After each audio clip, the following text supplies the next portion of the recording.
দাবিতে গণতান্ত্রিক ছাত্র সংসদের গণ ইফতার। পবিত্র মাহে রমজানের প্রথম রোজাকে কেন্দ্র করে ঢাকা বিশ্ববিদ্যালয়ের গণ ইফতার কর্মসূচি পালিত হয়েছে। বাংলাদেশ গণতান্ত্রিক ছাত্র সংসদের ঢাবি শাখার উদ্যোগে এই গণ ইফতারের আয়োজন করা হয়। এতে বিশ্ববিদ্যালয়ের কয়েক শতাধিক শিক্ষার্থী অংশগ্রহণ করে। রোববার ঢাকা বিশ্ববিদ্যালয়ের ছাত্র শিক্ষক কেন্দ্রের মাঠে এই আয়োজন করা হয়। ইফতারের আগে গণতান্ত্রিক ছাত্র সংসদের পক্ষ থেকে সবার মধ্যে মেসওয়াক বিতরণ করা হয়। ইফতারের আগে গণতান্ত্রিক ছাত্র সংসদের নেতাকর্মীরা হামদ ও নাতে রাসূল পরিবেশন করা হয় এবং রোজার বরকত হাসিল ও ২৪-এর গণ অভ্যুত্থানের শহীদ ও আহতদের স্মরণে দোয়া করা হয়।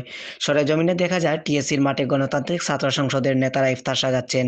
পরে ইফতার সামগ্রী শিক্ষার্থী ও অন্যান্যদের মধ্যে পরিবেশন করা হয়। গণ ইফতার কর্মসূচিতে ছেলে ও মেয়েদের জন্য আলাদা বসার ব্যবস্থা করা হয়েছিল। ইফতারে অংশ নেওয়া শিক্ষার্থী সৌরভ বলেন, আজকের এই চমৎকার আয়োজন অত্যন্ত গুরুত্ব বহন করে। এটা ইসলামের সম্প্রতি ও সহনশীলতা প্রকাশ ঘটায়।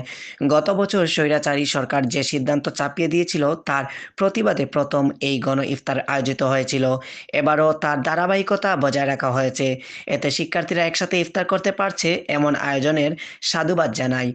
ইফতার পূর্ব সংক্ষিপ্ত বক্তব্যে বাংলাদেশ গণতান্ত্রিক ছাত্র সংসদের কেন্দ্রীয় আহ্বায়ক আবু বাকের মজুমদার বলেন, গত বছর ষষ্ঠে যখন ইফতারে বাধা দেয় তখন আমরা পায়রা চত্বরে গণ ইফতার করেছিলাম। এবছর সেই ধারাবাহিকতা বজায় রেখে গণ ইফতারের আয়োজন করেছি।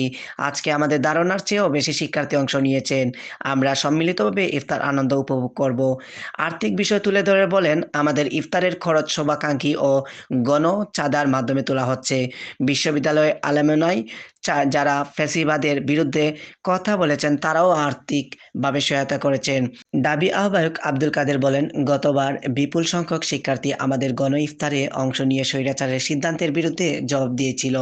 আমরা চাই ইসলাম ফোবিয়ার সম্প্রসার না ঘটুক, ইফতারের মাধ্যমে সম্প্রীতির পরিবেশ বজায় থাকুক। Habibur Rahman, desk report, Surma TV 24।